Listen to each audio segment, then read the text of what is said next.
வைநாசிகமான குரு உங்க லக்னத்திலேயே இருக்காருன்னு வச்சுங்க. லக்னம்ங்கிறது என்னங்க? நீங்க குரு ஒழுக்கம். வைநாசிகம் ஆயிடுச்சுன்னா ஒழுக்கம் தவறுவது. நீங்க சூரியன் வைநாசிகம் ஆயிடுச்சு அப்படின்னா தந்தையாரை வதைத்தே தீரும். ஒரு ஜாதகர் போய் தந்தையாருக்காக செலவு பண்றார், நான் சம்பாத்தியத்தெல்லாம் எங்க அப்பாவுக்காக செலவு பண்ணிட்டேன் அப்படின்னு சொன்னா அங்கே சூரியன் வைநாசிகம். போவோம், ஒரு பூனை குறுக்க போகும், நம்ம உடனே இது நேரம் சரியில்லைங்க அப்படின்னு சொல்லி தடுப்போம் இல்லையா? இது சகுனம் எல்லாம் சரியில்லாம வருது இல்லையா? இதெல்லாம் வைநாசிக கிரகம் உங்களுக்கு உணர்த்துகிறது. நம் நிதானத்தை இழக்கும் பொழுதுதான் நீங்க கிரகம் வேலை செய்யும். நீங்கள் எப்போதாவது உங்கள் நிதானத்தை இழக்கிறீர்கள் என்றால் நீங்கள் வாழ்க்கையில் தோற்கப் போகிறீர்கள். ஒரு திருமண பொருத்தம் பார்க்குறோம், பொண்ணு மாப்பிள்ளை சேர்த்து வைக்கிறோம். 2 பேரும் ஜென்ம நட்சத்திரம் நல்லா தான் இருக்கு, சம்பத்தாரையா கூட இருக்குன்னு வச்சுக்கோங்களேன். சேர்த்து வைக்கிறப்ப அன்னைக்கு நட்சத்திரம் ஒருவேளை வைநாசிகமா வந்துருச்சுன்னு வைங்க, அவங்க லைஃப் தெரிஞ்சிருவாங்க சார். ஒருவேளை 22ஆம் நட்சத்திரத்தையே கல்யாணம் பண்ணீங்கன்னா ஒரு பெரிய கேள்வி வருது இல்ல? இந்த வைநாசிக நட்சத்திரம் யாரா ஒருத்தர் தான் சாமி உயிரோடு இருக்காங்க. 2 பேரில் ஒருவர் மரணம் வரைக்கும் செல்கிறார்கள். இதை என் அனுபவத்தில் பார்த்திருக்கிறேன். ஒருவேளை உங்களுக்கு 22ஆம் நட்சத்திரத்தில் குழந்தை பிறந்தால் இறைவன் உங்களை தண்டிக்க தயாராகிவிட்டான். ஹாப்பியா, ஹெல்தியா, ஜாலியா ஒரு life. Lanco Harmonia Pavilion Senior Living Apartments at Sriperambur, 2 BHK, just 49 lakhs. Call 7717273747. சுகமே சொல்ல சாமி. சுகமே சொல்க சாமி. உலகளாவிய பக்தி இன்ஃபினிட்டி நேயர்கள் அனைவருக்கும் நெஞ்சார்ந்த வணக்கங்கள். சாமி, இந்த வைநாசிக நட்சத்திரம் முதல்ல என்ன செய்யும்? ஏன்னா நான் முகநூல் பக்கத்தில் பார்க்குறப்ப சில பேர் என்ன சொல்றாங்கன்னா 88வது பாதம் தான் வைநாசிக நட்சத்திரம்ன்றாங்க. ஒரு சில பேர் இல்ல 22வது நட்சத்திரம் தான் அதுதான் வைநாசிக நட்சத்திரம்ன்றாங்க. முதல்ல இந்த வைநாசிக நட்சத்திரம் என்ன செய்யும்? எது சரி சாமி? 22ஆ 88ஆ? சாமி 22ஆம் நட்சத்திரம் தான் வைநாசிகம். வைநாசிகம் அப்படிங்கிற ஒரு விஷயமே நம்ம பேசினதுக்கு அப்புறம் தான் அது இவ்வளவு பிரபலம் சாமி. சாமி 88வது பாதமும் 22ஆம் நட்சத்திரமும் கிட்டத்தட்ட ஒன்றாகத்தான் வரும். ஏதாவது ஒரு சில இடங்கள்ல இந்த 88வது பாதம் கொஞ்சம் மாறி வரும். அதனால 88வது பாதம் அப்படின்னு சொல்லி இதை வச்சுக்கிறது. அப்படி இல்லை சாமி. 22வது நட்சத்திரம் தான், ஒரு நட்சத்திரத்தின் 22வது நட்சத்திரம் தான் வைநாசிகமாக வேலை செய்யும். உத்திராட நட்சத்திரம் வைநாசிகம்னு வச்சுங்க. இப்ப நீங்க என்ன கேட்கலாம், உத்திராட நட்சத்திரம் வைநாசிகம், மகர உத்திராடத்தை எடுத்துக்கவா, தனுசுல இருக்கிற உத்திராடத்தை எடுத்துக்கவா அப்படின்னீங்கன்னா இரண்டுமே வைநாசிகம் தான். அங்கதான் இது விஷயம். இவங்க 88வது பாதம்னு வரும்போது எப்படின்னா, இதுல ஒரு பாதம் இருக்கு, இதுல மீதி இருக்கு, அப்ப மீதி போனா ராசி மாறிடும். வைநாசிக ராசின்னு நம்ம ஒண்ணு சொல்றதே கிடையாது. இந்த ராசி மண்டலம் உங்களுக்கு வைநாசிகமாகி விட்டது அப்படின்னு இதுவரைக்கும் நம்ம கிட்ட ஜாதகம் பார்த்த யாருக்கும் சொல்லியிருக்க மாட்டோம். முடக்கு ராசி சொல்லியிருப்போம். முடக்கு ராசி, இந்த ராசி உங்களுக்கு முடக்கு. இப்ப தனுசு ராசி முடக்கம், உத்திராட நட்சத்திரம் முடக்கம் அப்படின்னா தனுசு ராசி முடக்கம்னு சொல்லிடுவோம். ஏன்னா அது நட்சத்திரம் ஆரம்பிக்கிறனா முடக்கம். இந்த முடக்கம் வேற, வைநாசிகம் வேற அப்படிங்கிறத முதல்ல புரிஞ்சுக்கணும். முடக்கத்துல வரும்போது உத்திராட நட்சத்திரம் முடக்கம் அப்படின்னா தனுசு ராசி தான் முடக்கம், மகர ராசி முடங்கவே முடங்காது. ஆனால் வைநாசிகம் என்று வரும் பொழுது இந்த நட்சத்திரம் எங்கு போகிறதோ அங்கவும் சேர்ந்துதான். இப்போ லக்னத்துக்கு 7ஆம் பாகமா வருதுன்னு வச்சுங்களேன். இப்போ திருமணம் பாதிக்கப்பட்டிருக்கோம், இவங்க கடக லக்னமா இருப்பாங்க. 6ஆம் பாதத்துல வைநாசிக நட்சத்திரம் உத்திராடம் ஆரம்பிக்கும். ஆனா நம்ம திருமணத்துல பிரச்சனை இருக்கான்னு கேட்போம், ஆமான்னு சொல்லுவாங்க. ஏன்னா 7ஆம் இடத்திலும் வைநாசிக நட்சத்திரம் இருக்கிறது. இது பூரட்டாதிக்கு அந்த மாதிரி நடக்கும். இப்போ பூரட்டாதி 3 பாதம் கும்பத்துல இருக்கு, 4ஆம் பாதம் மீனத்துல இருக்கு. இப்போ ரோகிணி நட்சத்திரம், அப்போ பூரட்டாதி நட்சத்திரம் 22வது நட்சத்திரம். அப்போ நம்ம கும்பத்தை தான் வைநாசிகமா எடுத்து பேசுறோமா அப்படின்னா இல்லை. நாம் ஒரு ராசி மண்டலத்தை வைநாசிக மண்டலமாக எடுத்துக்கொள்வது இல்லை. நட்சத்திரம் மட்டுமே வைநாசிகத்துக்கு எடுப்போம். அதுக்குண்டான கிரகம் எங்க இருக்கிறது அப்படின்னு பார்ப்போம். இப்ப நான் ரோகிணி, 22ஆம் நட்சத்திரம் பூரட்டாதி.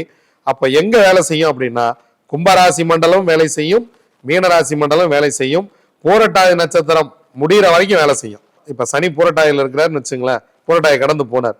சனி பூரட்டாதியை கடக்கும் பொழுது அவர் வைநாசிகத்தை கடந்து சென்றார். இப்ப ராகு கடந்து வந்தார். அப்ப ராகு கடக்க வரும்பொழுது வைநாசிகத்தை கடந்து வந்தார் அப்படிங்கிறது விஷயம். இந்த 22ஆம் நட்சத்திரமும் 88வது பாதமும் ஒன்னா வர்றது எங்கன்னா உடையாத நட்சத்திரங்கள் இருக்கு இல்லையா? ஒவ்வொரு ராசியில உடையாத நட்சத்திரம் 4 பாதம் அங்கேயே இருக்கும். அப்படி வரும் பொழுது இது எதுவும் மாறாது. எங்க சந்தேகம் வருகிறது அப்படின்னா, கார்த்திகை வைநாசிகம் அப்படின்னா மேசமா ரிஷபமா, மிருகசீரிசம் வைநாசிகம் அப்படின்னா ரிஷபமா மிருகசீரிசமா, புனர்பூசம் அப்படின்னா இது உடஞ்சுதானே வருது, மிதுனமா கடகமா அப்படின்னு வரும். அதெல்லாம் கிடையவே கிடையாது. உங்களுக்கு 22ஆம் நட்சத்திரம் பூரட்டாதி அப்படின்னா குரு வைநாசிகமா எங்க இருக்காரு நம்ம அடுத்து போயிடுவோம். வைநாசிகம் என்பது உங்களுக்கு என்ன நோய் வரும் அப்படிங்கிறதா விஷயம். நீங்க என்ன நோய்வாய்ப்படுவீர்கள் அப்படிங்கிறது விஷயம். அதுக்கு வந்து நம்ம 27 நட்சத்திரத்துக்கு சொல்லிடுறோம். 22ஆம் நட்சத்திரம் இது ஜாதகம் பார்க்கும் போதே உங்களுக்கு தான் நோய் வரும், இந்த பாகவம் தான் பாதிக்கும், இந்த பாகவத்தில் வலி இருக்கும், இல்லை இந்த பாகவத்தில் உங்களுக்கு பிரச்சனை இருக்கும்னு உடலை 27ஆ பிரித்து 27 நட்சத்திரத்திற்கும் நம்ம வந்து நோய் சொல்லிடுவோம். இதெல்லாம் வந்து நம்ம ஜாதகத்தை அனுப்பிச்ச உடனே வாட்ஸ்அப்லேயே பேசி கிளியராக அனுப்பிச்சு வச்சிடுறோம். அதன் பிறகுதான் நம்ம பலனே சொல்ல ஆரம்பிப்போம். இதுல என்ன நோய் வரும்னு எடுக்கிறோம், பிளஸ் அந்த வைநாசிக கிரகம் எங்க இருக்கிறது அப்படிங்கிறத பாக்குறோம். இங்கதான் வந்து அந்த கிரகம் பாதிக்கப்பட்டிருக்கா இல்லையான்னு வரும். 1-7-9 குரு இருக்கிறார்.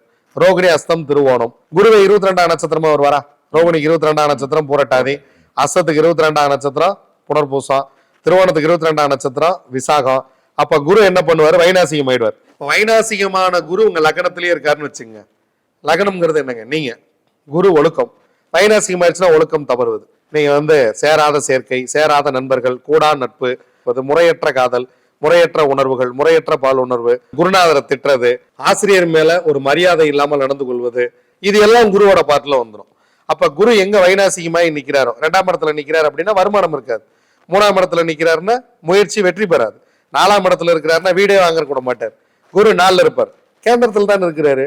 நம்ம என்ன பேசுவோம்? இது 4ஆம் இடம்ங்கிறது ஒரு கேந்திரம். கேந்திரத்தில் தானே குரு இருக்கிறாரு. அவர் சொந்த வீட்டிலேயே கூட இருப்பார். கன்னி லக்னமா இருக்கும். 4ஆம் இடம் தனுசு ராசி மண்டலம். அவர் தான் சொந்த வீட்டில் இருக்கிறாரு. அப்படிங்கும் போது நம்ம யோசிப்போம், ஏன் இன்னும் உங்களுக்கு என்ன வீடு அமையலன்னு. 22ஆம் நட்சத்திரமாக இருக்கும். நாம் அதை தான் தேட வேண்டும். இந்த மாதிரி ஒவ்வொரு கிரகத்துக்கும் இருக்கு சாமி. இப்ப நீங்க சூரியன் வைநாசிகம் ஆயிடுச்சு அப்படின்னா தந்தையாரை வதைத்தே தீரும். தந்தையார் பாதிக்கப்படுவார். ஜாதகருக்கும் தந்தையாருக்கும் இடையில பெரிய பிரச்சனைகள் இருக்கும். நீங்க தந்தையாருக்கு கடுமையான உடல்நல பாதிப்பு ஏற்பட்டு ஒரு ஜாதகர் போய் தந்தையாருக்காக செலவு பண்றார், நான் சம்பாத்தியத்தெல்லாம் எங்க அப்பாவுக்காக செலவு பண்ணிட்டேன் அப்படின்னு சொன்னா அங்கே சூரியன் வைநாசிகம். அப்ப கார்த்திகை ஆயில்யம் நட்சத்திரம் அப்படின்னா கார்த்திகை நட்சத்திரம் வைநாசிகம் ஆகும். ரேவதி அப்படின்னா உத்திராடம் வைநாசிகம். அப்ப கேட்டை அப்படின்னா உத்திரம் வைநாசிகம். அப்போ ஒவ்வொரு நட்சத்திரத்துக்கும் தனித்தனியாக என்ன நோய் வரும் அப்படிங்கிறது 22ஆம் நட்சத்திரத்தை பொறுத்தது. அந்த கிரக காரகத்துவம் பாதிக்கப்படுகிறது. அந்த கிரகம் எங்க இருக்கிறதோ அந்த இடம் பாதிக்கப்படுகிறது. சந்திரன் வந்து உங்களுக்கு வைநாசிகம் ஆயிடுறார் அப்படின்னு வச்சுங்களேன். சந்திரனே 22ஆம் நட்சத்திரம், அஸ்வினி திருவோணம் 22, மகம் ரோகிணி 22, மூலம் அஸ்தம் 22. சந்திரன் வைநாசிகம் ஆயிடுறாருன்னு வச்சுங்க. தாயாருக்கு நிம்மதியான வாழ்க்கையை கொடுக்க மாட்டார். தாயாருக்கு மகனுக்கு செட்டே ஆகாது. தாயார் சம்பந்தப்பட்ட உறவுகள் அத்தனையும் பாதிக்கப்படும். பெண்கள் ரீதியான பாதிப்பை கொடுக்கும். அதே போல சந்திரன் எங்க இருக்கிறாரோ அந்த பாகம் பாதிக்கப்படும். ஜாதகர் மன ரீதியாக பலவீனம் அடைவார். நீங்க வந்து என் பையன் வந்து இளம் வயதுல ஒரு பொண்ணை லவ் பண்றான் சார். 10th படிக்கும் போதே என் பையன் வந்து ஒரு பொண்ணை லவ் பண்றான். இல்ல ஒரு பொண்ணுக்கு இந்த மாதிரி மெசேஜ் அனுப்பிச்சு ஒரு பிரச்சனை ஆயிடுச்சு. நல்ல பையன் சார், நல்லா படிச்சுக்கிட்டு இருந்தான் சார், திடீர்னு இந்த மாதிரி ஆயிடுச்சு சார் அப்படின்னா இந்த வைநாசிகத்தை ஏதோ ஒரு கிரகம் கிராஸ் பண்ணுது. இப்போ திருவோணம் வைநாசிகம்னு வச்சுங்க. இப்ப திருவோணத்துல சந்திரனே பயணிக்கிறார் அப்படின்னா அந்த நாட்கள்ல ஒரு ஆசையை தூண்டுவார். ராகு பயணிக்கிறார், கேது பயணிக்கிறார். ஒவ்வொரு கிரகம் அந்த மாதிரி பயணிக்கும் இல்லையா? உங்கள் வைநாசிக நட்சத்திரத்தில் எந்த கிரகம் பயணிக்கிறதோ அந்த கிரகம் தன்னுடைய எதிர்வினையை செய்யும். இப்ப வந்து சூரியன் பயணிக்கிறாருன்னா அப்பாவுக்கு பிரச்சனை பண்ணுவார். சந்திரன் பயணிக்கிறாருன்னா அம்மாவுக்கு பிரச்சனை பண்ணுவார். இப்ப செவ்வாய் பயணிக்கிறாருன்னு வச்சுங்க 22ஆம் நட்சத்திரத்துல சகோதரத்துக்கு பிரச்சனை பண்ணுவார். என்னைக்கும் வராத சண்டை. அன்னைக்கு ஏதாவது அண்ணன் வந்து ஏதாவது கேட்டிருப்பார், 2 வாய் தகராறு, 2 சட்டை பிடிச்சிக்கிறது, அடிச்சுக்கிறது, மண்டை குடிச்சுக்கிறது. உங்களுக்கும் உங்க அண்ணனுக்கும் ஏதாவது பிரச்சனை நடக்குது, இல்ல அண்ணன் தங்கச்சி உறவுகளுக்குள்ள சகோதரத்துக்குள் பிரச்சனை நடக்கிறது அப்படின்னா நல்லா கவனிங்க. உங்கள் வைநாசிக நட்சத்திரத்தில் சகோதர காரகத்துவமான செவ்வாய் போய் கொண்டிருக்கிறது. ஒரு மங்கள காரியம் ஏற்பாடு பண்ணியிருப்பாங்க, ஒரு காதணி விழா ஏற்பாடு பண்ணியிருப்பாங்க. அந்த இடத்துல பாத்தீங்கன்னா பெரிய பிரச்சனையாகி ரணகாலத்துல முடியும். மங்கள காரகன் யாருங்க? செவ்வாய். அப்ப செவ்வாய் அங்க அந்த விசேஷம் நடக்கிற குழந்தைக்கு வைநாசிகத்தில் போய் கொண்டிருக்கலாம். நம்ம அதை கவனிக்க மாட்டோம். வைநாசிக நட்சத்திரத்துல போயிட்டு இருக்கும் போது அந்த உறவுகள் அங்கே மங்களம் தேவையில்லாம அமங்கலமா மாறுறது, அடிதடி நடக்கிறது, சண்டை நடக்கிறது, ஒரு கல்யாண வீட்டுல பிரச்சனை நடந்து கல்யாணம் நிற்கிறது, நல்ல ஒரு விஷயத்துக்காக போயிருக்கோம், ஒரு மங்கள காரியமா போயிருக்கோம், ஒரு பொண்ணு பார்க்க போறோம் அப்படின்னா வைநாசிக நட்சத்திரத்தில் எந்த கிரகம் போகிறதுன்னு பாட்டு போவோம். ஒரு பூனை குறுக்க போகும், நம்ம வந்து உடனே இது வந்து நேரம் சரியில்லைங்க அப்படின்னு சொல்லி தடுப்போம் இல்லையா? இது வந்து சகுனமெல்லாம் சரியில்லாம வருது இல்லையா? இதெல்லாம் வைநாசிக கிரகம் உங்களுக்கு உணர்த்துகிறது அப்படிங்கிறதா விஷயம். வைநாசிக கிரகத்துல குரு போயிட்டு இருப்பார். அங்கதான் நம்ம பையன் ஒழுக்கம் தவறி ஏதாவது ஒரு விஷயத்த செய்வான். ஒரு கடையில ஒருத்தன் வேலைக்கு இருக்கிறான். ஒரு 5 வருஷம் நல்லா வேலை செய்யறான் சாமி. அன்னைக்கு அவனுக்கு ஒரு தேவை, ஒரு 1000 ரூபாய் எடுத்துட்டான். அதை ஓனர் கண்டுபிடிச்சிட்டாரு. இப்ப அவன் 5 வருஷம் அவன் கட்டி வச்ச நம்பிக்கை அந்த இடத்துல காணாம போயிடுச்சா? நிச்சயமா சார். அந்த ஒரே ஒரு 1000 ரூபாய் அவனை நம்பி 10,000 ரூபாய் கொடுத்துருப்பார், ₹1,00,000 கொடுத்துருப்பார். அவன் போய் பேங்க்ல கட்டிட்டு வந்திருப்பான். கல்லாவே அவனை நம்பி விட்டுட்டு போயிருப்பார். அடுத்த கேள்வி அந்த ஓனர் என்ன கேட்பார்? எத்தனை வருஷமா இதே வேலை பார்த்துட்டு எத்தனை வருஷம் உன்னை நம்பி விட்டுட்டு போனேன்டா, ஏன்டா இப்படி பண்ணிட்டேன்னு. இல்லைங்கண்ணா, நான் இன்னைக்கு தானே செஞ்சேன், ஒத்துக்க முடியுமா? நீங்களும் நானும் அதை ஒத்துக்குவோமா? ஒத்துக்க மாட்டோம். கரெக்டா வைனாசிக நட்சத்திரத்துல போயிட்டு இருந்திருப்பார் குரு. அப்ப என்னன்னா, இவனுக்கு ஒரு தேவை இருக்கும். குரு அந்த ஆசையை தூண்டுவார். என்னன்னா, இன்னைக்கு ஒரு நாள் பண்ண டெய்லி நம்ம நம்பி தானே விட்டுட்டு போறாரு, இன்னைக்கு ஒரு நாள் எடுத்தா என்ன தெரிய போகுது, இன்னைக்கு ஒரு நாள் செஞ்சா என்ன தெரிய போகுது அப்படின்னு நினைச்சு கரெக்டா ஒரு 100 ரூபாய், 200 ரூபாய், 500 ரூபாய், 10,000 லட்சம் திருந்தா தானே தெரியும். ஏதோ ஒரு 100 ரூபாய் அவசரத்துக்கு எடுத்திருப்பான், இல்ல எடுத்துட்டு போய் ஏதோ ஒரு செலவு பண்ணிருப்பான், ஏதோ ஒண்ணு பண்ணிருப்பான். அது 100 ரூபாயோ 1000 ரூபாயோ விஷயமே அல்ல. குரு உங்களை எடுக்கவும் வச்சுட்டு காட்டியும் கொடுத்துருவார். இதுதான் விஷயமே. அப்போ வைனாசிக கிரகத்தில், வைனாசிக நட்சத்திரத்தில் கிரகங்கள் பயணிக்கும் போது நாம் மிகவும் கவனமாக இருக்க வேண்டும். அதான் ரொம்ப ரொம்ப ரொம்ப முக்கியமான விஷயம். இதைத்தான் நம்ம உறவுகளுக்கு நான் திரும்ப திரும்ப பதிவு பண்றேன். குருவே போய் வைனாசிக நட்சத்திரத்துல இருக்கிறார். குரு எனக்கு வைனாசிகம் இல்லை, ஆனா எனக்கு திருவாதிரை நட்சத்திரம் வைனாசிகம் அப்படின்னு வச்சுங்களேன். நான் உத்தரத்தில் பிறந்திருக்கிறேன், திருவாதிரை எனக்கு 22ஆம் நட்சத்திரம். குரு போய் திருவாதிரையில நிக்கிறார் அப்படின்னா அங்கே ராகுவும் குருவும் சேர்ந்து இணைந்து இயங்குவார்கள். வைனாசிக நட்சத்திரமும் வேலை செய்யும், வைனாசிக நட்சத்திரத்தில் இருக்கும் கிரகமும் வேலை செய்யும். அதுலதான் நம்ம வாழ்க்கையில், அன்றாட வாழ்க்கையில் நாம் செய்யக்கூடிய தவறுகளும் நாம் செய்யக்கூடிய உயர்வும். நீங்க உங்களை ஒரு கிரகம் உயர்த்தது அப்படின்னா யோகாதிபதி நட்சத்திரத்துல போயிட்டு இருக்குன்னு அர்த்தம், கரணநாதன் நட்சத்திரத்துல போயிட்டு இருக்கு அப்படின்னு அர்த்தம். ஒரு கிரகம் உங்களுக்கு பிரச்சனை செய்கிறது என்றால் அது முடக்க நட்சத்திரத்தில் போகிறது, இல்ல அவயோக நட்சத்திரத்தில் போகிறது, இல்லை என்றால் வைனாசிக நட்சத்திரத்தில் போகிறது. வைனாசிக நட்சத்திரத்தில் போகும் பொழுதுதான் விபத்து நடப்பது, உடல்நிலை சரியில்லாமல் போவது சாதாரண ஒரு விஷயமா இருக்கும். ஒரு கேஸ் ட்ரபிளா இருக்கும், உடனே பயம் வந்துடும், ஐயோ நமக்கு நெஞ்சுவலி வந்துருச்சாட்டிருக்கு அப்படின்னு நீங்க பயப்படுறீங்க அப்படின்னா வைனாசிக நட்சத்திரம் உங்களை பயமுறுத்தி பார்க்கிறது. ஒரு காலில் அடிபட்டிருக்குன்னு வச்சுங்களேன். இப்போ உத்திரட்டாதி நட்சத்திரம் வைனாசிகம், அப்ப காலில் தான் அடிபடும். மிருக சீரிசம் சித்திரை அவிட்டத்துக்கு சனி பகவானே வைனாசிகம், சனி பகவான் கால். இப்போ உத்திரட்டாதி நட்சத்திரம்ங்கிறது காலில் அடிபடும். நம்ம எதாச்சும் இன்னொருத்தர்கிட்ட பேசிட்டு இருப்போம், எங்க டாக்டர்கிட்ட பாக்குறீங்களா, நம்ம ஊர்ல இப்படித்தாங்க ஒருத்தருக்கு அடிபட்டு அவர் பாத்தீங்கன்னா செப்டிக் ஆகி காலையை எடுக்கிற மாதிரி ஆயிடுச்சு அப்படின்னு நமக்கு அங்க வேறுத்துறோம். இப்ப நான் உன்ட்ட மருத்துவம் கேட்டா வந்தா டீயை குடிச்சிட்டு போக மாட்டியா, இப்ப நான் உன்ட்ட தான் கேட்டேனா. அந்த மாதிரி நம்மை மன ரீதியாக பலவீனப்படுத்துவது 22ஆம் நட்சத்திரம். நீங்க நம்ம சொல்லும் பொழுது என்ன சொல்லணும்னா, மனதையும் உடலையும் வதைக்கும் நட்சத்திரம் 22ஆம் நட்சத்திரம்னு சொல்றோம், வைனாசிகம் சொல்றோம். உங்களை மனதளவுல முதல்ல பலவீனப்படுத்திடும். சாமி நீங்க தைரியமா இருந்தீங்கன்னு வச்சுங்க. இப்போ உங்க வீட்டுக்கு ஒரு எலி வருது சாமி. எலி பாத்தீங்கன்னா காங்கிரீட் செவர்லாம் ஓட்ட போட்டு உள்ள வரும். செவர்லாம் செங்கல் செவர்லாம் பார்த்துருப்பீங்க, செங்கல் செவர்லாம் கடிச்சு கடிச்சு கடிச்சு கடிச்சு ஓட்ட போட்டு உள்ள வரும். ஒரு எலி பொறிக்குள்ள மாட்டிக்குதுன்னு வச்சுங்க, அதோட நிலைமை என்ன?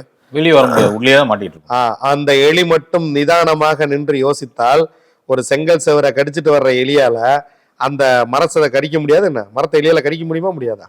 முடியும்ல. நிதானம் இல்லாமல் போகிறது. நான் மாட்டிக்கிட்டேன்னு எலி அங்கேயும் இங்கேயும் ஓடும் ஓடும் ஓடும் ஓடும் ஓடும் ஓடும், கடைசியில நம்ம பிடிச்சிரும், இல்லை அதுவே செத்துறோம், தூக்கிட்டு போய் அடிச்சு நம்மளால கொன்றுவான். நிதானம் இல்லாமல் இருக்கும் பொழுதுதான், நம் நிதானத்தை இழக்கும் பொழுதுதான் நீங்க கிரகம் வேலை செய்யும். நீங்கள் எப்போதாவது உங்கள் நிதானத்தை இழக்கிறீர்கள் என்றால் நீங்கள் வாழ்க்கையில் தோற்க போகிறீர்கள் அப்படிங்கிறது அர்த்தம். அதுக்கு தான் நம்ம முன்னோர்கள் தெளிவா சொல்லியிருக்காங்க. எந்த இடத்துலையும் சலனம் இல்லாம நீங்க ஒரு முடிவெடுத்தீங்க அப்படின்னா அந்த விஷயம் வேற. இப்போ ஒரு நல்ல ஒரு பழக்க வழக்கம் சாமி, உங்களுக்கு எனக்கு ஒரு நல்ல ஒரு பழக்கம் இருக்கும். இந்த வைனாசிக நட்சத்திரத்துல உங்களுடைய ஜென்ம நட்சத்திரம் எதுவோ, இப்போ உங்களுடைய ஜென்ம நட்சத்திரத்துக்கு உண்டான கிரகம் என்னுடைய வைனாசிக நட்சத்திரத்தில் பயணிக்கும் பொழுதுதான் உங்களுக்கும் எனக்கும் சங்கடம் வரும். 2 நல்ல நண்பர்கள் இருந்திருப்பாங்க, நல்ல பிசினஸ் பண்ணிட்டு இருந்திருப்பாங்க, திடீர்னு அவங்களுக்குள்ள பிசினஸ் பார்ட்னர்ஸ்குள்ள என்ன பிரச்சனை வருதுன்னா, அவங்களுடைய ஜென்ம நட்சத்திரம் எதுவோ அது இன்னொரு வைனாசிக நட்சத்திரத்தில் அந்த கிரகம் போயிட்டு இருக்கும். இப்போ உதாரணத்துக்கு சொல்லணும் அப்படின்னா, உங்களுடைய ஜென்ம நட்சத்திரம் நீங்க ஆயில்யம் அப்படின்னு வச்சுங்களேன். ஆயில்யத்துக்கு கிரகம் புதன். இப்ப புதன் என்னுடைய வைனாசிக நட்சத்திரமான பூரட்டாதியை கடக்கும் பொழுதுதான் உங்களுக்கும் எனக்கும் மன வேற்றுமை வரும். சாமி நீங்க இப்ப சொல்றது 22ஆம் நட்சத்திரம் வைனாசிக நட்சத்திரம், இந்த சந்தேகம் நம்ம உறவுகளுக்கு வரும். இது ராசிக்கா இல்ல லக்னத்துக்கா? சாமி ஜென்ம நட்சத்திரத்திலிருந்து 22ஆம் நட்சத்திரம் தான் வைனாசிக நட்சத்திரம். லக்னத்திலிருந்து எத்தனாம் பாகம் என்று பார்க்க வேண்டும். அந்த கிரகம் லக்னத்திலிருந்து எத்தனாம் பாகவத்தில் இருக்கிறது, அதாவது அந்த நட்சத்திரத்தோட கிரகம் எங்க இருக்கோ அது லக்னத்தை எடுத்துக்கணும், லக்னத்தை எடுத்துக்கணும். ராசி நட்சத்திரத்தை உங்க ஜென்ம நட்சத்திரத்திலிருந்து 22வது நட்சத்திரம் தான் வைநாசிக நட்சத்திரம். அந்த நட்சத்திர அதிபதி யாரோ அதை லக்னத்தை வச்சு கனெக்ட் பண்ணி ஆமா, பார்க்கலாம். அவர் எங்க இருக்கிறார்? நிச்சயமா. இப்ப வந்து எனக்கு குரு வைநாசிகம், குரு என் லக்னத்துக்கு எங்க இருக்கிறார்? அப்ப எப்ப குரு தசை நடத்த போறார், எப்ப புத்தி நடத்த போறார், எப்ப அந்தரம் நடத்த போறார், அங்க வைநாசிக நட்சத்திரத்தை எந்த கிரகம் கடக்க போகிறது, இந்த மாதிரி கால்குலேட் பண்ணி எனக்கு ஒரு பிரச்சனை வருகிறது அப்படின்னா, நான் உடல் ரீதியாக சோர்வடைகிறேன், மன ரீதியாக சோர்வடைகிறேன் அப்படின்னா 22வது நட்சத்திரம் சம்பந்தப்பட்டிருக்கிறது. ஒரு ஜாதத்துல மிகப்பெரிய வேல்யூ இருக்கு சாமி. அதுக்கு நீங்க 22வது நட்சத்திரத்துல திருமணமே செய்யக்கூடாதுன்னு சொல்லுவோம் சாமி. அதுதான் அடுத்த கேள்வியை கேட்க வந்தேன். அதாவது வந்து நீங்க வைநாசிக நட்சத்திரத்தை பத்தி இவ்வளவு சொல்றீங்க, ஒரு திருமண பொருத்தம் பார்க்குறோம், பொண்ணு மாப்பிளையும் சேர்த்து வைக்கிறப்ப அன்னைக்கு நட்சத்திரம் ஒருவேளை வைநாசிகமா வந்துருச்சுன்னு வைங்க, அவங்க லைஃப் அப்புறம் குடும்ப லைஃப் ரொம்ப கருணை கொடூரமா இருக்கும் சாமி. ஏன்னா நீங்க வைநாசி நட்சத்திரம் 2 பேருக்குமே இல்லை, 2 பேரும் ஜென்ம நட்சத்திரம் நல்லா தான் இருக்கு, சம்பத்தாரையா கூட இருக்குன்னு வச்சுங்களேன். ஆனா வைநாசி நட்சத்திரத்துல திருமணம் ஆயிடுது, பிரிஞ்சிருவாங்க சாமி. கோர்ட்டு கேஸுன்னு அலையிறது, பிரியறது. 22வது நட்சத்திரத்தன்று நீங்கள் திருமண நாளாக இருந்தால் 100% உங்க வாழ்க்கையில் பிரிவு வரும். பிரிந்து அதான் ஏதோ ஒன்ன வேலை ரீதியா பிரிஞ்சிருப்பீங்க, இல்லைன்னா வேற ஏதாவது ஒரு ரீதியா பிரிஞ்சிருப்பீங்க, இல்லை சண்டை போட்டு பிரிஞ்சிருவீங்க, கோர்ட்டு கேஸுன்னு அலையிறது, 2 பேரும் ஒரு வீட்டுல ஒரு 10 நிமிஷம் கூட நிம்மதி இல்லாமல் இருப்பது அப்படிங்கிறது 22வது நட்சத்திரத்தன்னைக்கு கல்யாணம் பண்றவங்களுக்கு. ஒருவேளை 22வது நட்சத்திரத்தையே கல்யாணம் பண்ணீங்கன்னா ஒரு பெரிய கேள்வி வருது இல்ல. இப்போ நான் ரோகிணி பூரட்டாதியே கல்யாணம் பண்ணேன் அப்படின்னா என்னன்னா, இந்த வைநாசிக நட்சத்திரம் யாராவது ஒருத்தர் தான் சாமி உயிரோடு இருக்கிறாங்க. 2 பேரில் ஒருவர் மரணம் வரைக்கும் செல்கிறார்கள். இதை என் அனுபவத்தில் பார்த்திருக்கிறேன். இதை வந்து நம்ம சாப்ட்வேர் போட்டிருக்கோம் சாமி. அந்த சாப்ட்வேர்ல 22வது நட்சத்திரம் அதே சொல்லிடு சாமி, அதான் வைநாசிக தோஷம். நம்ம கிட்ட வந்து திருமண பொருத்தம் பார்க்கும் பொழுது 22வது நட்சத்திரம்னா ரிஜெக்டட் தான். அதுக்கப்புறம் அது பொருத்தமே நம்ம பாக்குறது இல்லை. பையன் வந்து மிருக சீரிசங்க, பொண்ணு வந்து 22வது நட்சத்திரம் உத்திரட்டாதீங்க, உடனே ரிஜெக்ட் தான். நான் ரிஜெக்ட் பண்ணி கொடுத்துருவேன். அதுக்கப்புறம் நீங்க என்ன வேணா பண்ணீங்க, நம்ம கிட்ட சொல்லு. நம்ம கிட்ட திருமண பொருத்தத்துக்கு அனுப்பும் பொழுதே வைநாசிக நட்சத்திரமாக இருந்தால் தயவு செய்து வேண்டாம் என சொல்றேன். என் அனுபவத்துல சொல்றேன். நான் இதுவரைக்கும் வைநாசிக நட்சத்திரத்தில் ஒரு 7 மரணங்களை சந்தித்திருக்கிறேன். 7 மரணங்களை நான் வந்து என்னுடைய அதாவது எப்படின்னா, என்னை ரெகுலரா ஃபாலோ பண்றவங்க, இப்ப அவங்க என்னுடைய ரெகுலர் ஃபாலோயர்ஸ், அவங்க என்கிட்ட வரும் பொழுது இந்த மாதிரி தன்னுடைய கணவன் இறந்து போயிட்டதாக, மனைவி இறந்து போயிட்டதாக வருவாங்க இல்லையா. அப்படி வரும் பொழுது அந்த 22வது நட்சத்திரம் அப்படிங்கிற ஒரு விஷயத்த எடுத்து அவங்களுக்கு வந்து அதை புரிய வச்சு, நீங்க 2வது திருமணம் செய்யுங்க அப்படின்னு கூட பல பேர்த்துக்கு அதை சொல்லியிருக்கோம். பல திருமணங்களை நம்ம நிறுத்தியிருக்கோம் சாமி. அதையும் தாண்டி ஒரு கொஞ்ச நாளைக்கு முன்னாடி ஒரு ஜாதகம் வந்து என்கிட்ட வருது சாமி. அந்த ஜாதகத்துக்கு வந்து நம்ம வந்து பொருத்தம் போடுறோம். 22வது நட்சத்திரமா வருது. அதாவது இவர் வந்து மகம் சாமி, இந்த பொண்ணு வந்து ரோகிணி. 22வது நட்சத்திரம் ரோகிணி. நம்ம வந்து இன்ட்டு போட்டு அனுப்பிச்சு விட்டோம் வேணான்னு சொல்லிட்டு. வேற யாரோ பொருத்தம் பார்த்துருக்காங்க, ரொம்ப நல்லா இருக்கு பொருத்தம், எல்லாம் கல்யாணம் பண்ணிக்கலாம், கட்ட பொருத்தம்லாம் நல்லா தான் இருக்கு. இதுக்கு அவருக்கு 2வது திருமணம் சாமி. ஸோ 2வது திருமணம் நல்லா தான் இருக்கு, ஒன்றும் பிரச்சனை இல்லை, 2வது திருமணத்துக்குலாம் பொருத்தமே பார்க்க வேண்டியது இல்லை அப்படின்னு ஒரு சிலர் சொல்றதும் உண்டு. இவங்க என்ன பண்றாங்க, நேராக போய் திருமணம் பண்ணிடுறாங்க. இப்போ ஒரு 7 மாசம் ஆச்சு சாமி. மீண்டும் அந்த குடும்பத்திலேருந்து என்னை அழைத்தார்கள். என்ன விஷயம் சொல்லுங்க அப்படின்னா, இந்த மாதிரி உங்களுக்கு பொருத்தத்துக்கு அனுப்பிச்சிருந்தேங்க, நீங்க பொருத்தம் பார்த்து வேண்டான்னு சொன்னீங்க, இந்த மாதிரி திருமணம் பண்ணோம். அடுத்த கேள்வி கேட்டேன், இருக்காரா இல்லையா? இருக்கிறார் சாமி, ஆனா கேஜியில் கோமா ஸ்டேஜில் இருக்காரு. இந்த மாதிரி ரெகுலரா போற வழிதான், அதே நேரம் வேலையை விட்டு வந்தாரு, பின்னாடி வந்து ஒரு காரை அடிச்சு தூக்கி போய் டிவைடர்ல அடிச்சு அவர் வந்து இன்னைக்கு கோமா ஸ்டேஜில் இருக்கார் சாமி. சாமி நான் வந்து சில விஷயங்கள்லாம் தீர்க்கமா நான் வேண்டான்னு சொல்றதுக்கு காரணம், எனக்கு டவுட்டே கிடையாது இதுல. இது நடக்கலாம், இது வரலாம், இது செய்யலாம் அப்படிங்கிறதுக்காகவோ, இது வியூஸ் போகணுங்கிறதுக்காகவோ நம்ம ஒரு விஷயத்த சொல்றது இல்லை. என்னுடைய அனுபவத்தை தான் நான் ஒவ்வொரு வீடியோலையும் இங்க வந்து நான் பகிர்ந்துக்கிறேன். நான் ஒவ்வொரு ஜாதகத்தில் நான் பார்க்கறது என்னுடைய அனுபவத்தில் தான் பகிர்ந்து கொள்கிறேன். 22வது நட்சத்திரத்தில் திருமணம் செய்து வைப்பதை விட உங்கள் மகனுக்கோ மகளுக்கோ நீங்கள் செய்யும் துரோகம் வேற எதுவுமே கிடையாது. நீங்க வந்து உங்க பையனை பிடிச்சி கிணத்துல தள்ளி விட்டீங்கன்னா என்ன நடக்குமோ அதைத்தான் 22வது நட்சத்திரத்தை பார்த்துக்கிட்டு இருக்கீங்க. பல பேர் கோர்ட் வாசல்ல நிக்கிறா சாமி, நீங்க வாழ முடியாம டக்குன்னு கோர்ட்டுக்கு போயிடுவாங்க. அவங்க உயிர் ரீதியா தப்பிச்சிடுறாங்க, இந்த பிரிஞ்சிடறாங்க இல்லையா, இவங்க தப்பிச்சிடுறாங்க. சேர்ந்து வாழ்பவர்கள் நிச்சயம் யாராவது ஒருத்தர் தான் இருக்கிறார்கள். நான் இறைவனிடம் பிரார்த்தித்துக் கொள்வது என்னன்னா, இறைவா இந்த 22வது நட்சத்திரத்தை தயவு செஞ்சு கோர்த்து விடாது. நீ ஏன் போய் அவனுக்கு 22வது நட்சத்திரத்துல கல்யாணம் பண்ணி வைக்கிற, அவன் என்ன தப்பு பண்ணியிருந்தாலும் தண்டனை அவனுக்கு கொடு அப்படின்னு தான் நான் ஒவ்வொரு நாள் சாமி கும்பிடும் பொழுதும் நான் அதை வேண்டிக்குவேன். தயவு செஞ்சு யாரும் 22வது நட்சத்திரத்துல கல்யாணம் பண்ணக்கூடாது, நம்ம கிட்ட வரக்கூடாது. ஒரு சிலர் வந்து எங்கிட்ட கேட்பாங்க, ஏன் சாமி இந்த 2 நட்சத்திரத்துக்கும் நீங்க 8 பொருத்தம் சொன்னாங்க, நீங்க என்ன எடுத்த உடனே இல்லைன்ட்டீங்க, நீங்க ஆராய்ச்சி பண்ணலையா? நான் டைம் எடுத்து எக்ஸ்பிளைன் பண்ணுவோம் சாமி. வேண்டாங்க, இதை வந்து உங்க பொண்ணு நல்லா வாழணும், எங்கிட்ட வர்ற ஒவ்வொரு ஜாதகமும் அது என் மகள் என் மகன் ஜாதகமாக இருந்தால் நான் எப்படி பார்ப்பனோ அப்படித்தான் பொருத்தம் பார்ப்பேன்.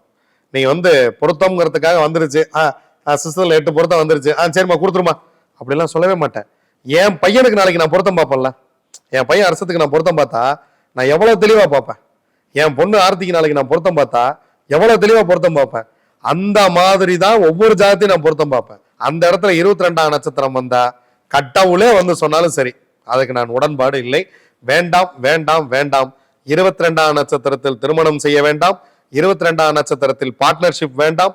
22ஆம் நட்சத்திரத்தில் நீங்கள் எந்த தொழிலையும் துவங்க வேண்டாம்.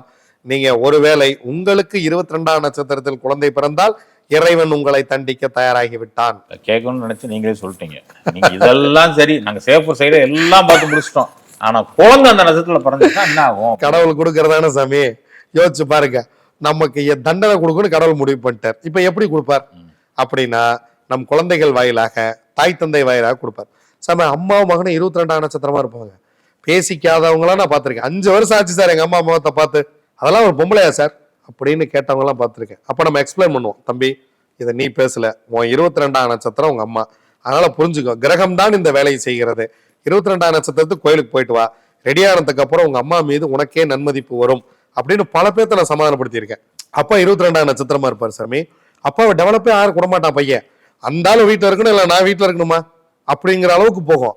போய் சட்டையை பிடிக்கிறது, தந்தையாரை போய் தகாத வார்த்தையில் பேசுவது, தந்தையாரை ஒரு சிலர் அடித்து விடுவது, இதெல்லாம் இந்த 22ஆம் நட்சத்திரத்தில் தான் நடக்கிறது. அதனால கடவுள் உங்களை தண்டிக்கிறார் அப்படின்னு அர்த்தம். இதுக்கு நம்ம கோயில் கொடுத்துறோம் சாமி. நம்ம ஜாதகம் பார்க்கும் பொழுது ஒவ்வொரு 22ஆம் நட்சத்திரத்துக்கும் என்ன நோய் வரும்னு சொல்றோம், அந்த காலம் எப்பொழுதுன்னு சொல்றோம், அந்த திசை எப்போ நடக்கும்னு சொல்றோம், எப்ப பிரச்சனை வரும்னு சொல்றோம், அது வராமல் இருப்பதற்கு என்ன செய்ய வேண்டும் என சொல்கிறோம். எல்லாவற்றையும் சரி செய்வதற்கு தான் சாமி இங்க உட்கார்ந்துருக்கிறோம். நிச்சயமா சாமி, நிச்சயமா. நெஞ்சார்ந்த நன்றிகள் சாமி. சுகமே சொல்க. சுகமே சொல்க சாமி.